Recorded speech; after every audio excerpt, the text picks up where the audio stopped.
ఎందుకయ్యా మా తాగటోళ్ళని గిట్ల చేస్తారు? తాగమని మీరే చెప్తారు. తాగిన తర్వాత డ్రంక్ అండ్ డ్రైవ్ చేయొద్దని మీరే అంటారు. అయినా వైన్ షాప్‌లకి, పబ్‌లకి, గైట్లకు, గీట్లకు మేమేమన్నా పర్మిషన్ ఇయ్యమని చెప్పినమా? చెప్పుర్రి. పర్మిషన్ మీరే ఇయ్యరు. 12 వరకు తాగొచ్చని మీరే చెప్తారు.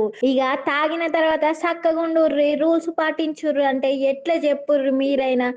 బండి పాడైన తర్వాత నడపాలంటే నడుత్తదా గది? గట్లనే మేము కూడా కొద్దిగా పెగ్గు పడిందో మేము గట్ల సక్కగా నడపలేం బండిని. అయినా మీరే కొంచెం అర్థం చేసుకోవాలి. అయినా మంచిగానే గవర్నమెంట్ కి గట్టిగానే పైసలు గుంజుతుర్రు కదా. వైన్ షాపుల అన్నలు, పబ్బు నడిపే అన్నలు మంచిగానే బతుకుతుర్రు. అయినా మీరు మా మీద గిట్ల ఏడవడం ఏ మంచిగా లేదు. పైసలు పెట్టకుండా ఉత్తగానే పుక్కెంకి తాగి రోడ్ల మీద తిరుగుతున్నాం అనుకుంటుర్రా ఏంది? నిన్న ఒక్క రోజే 314 కోట్లు, 5 రోజులలో 1350 కోట్లు తాగినాం.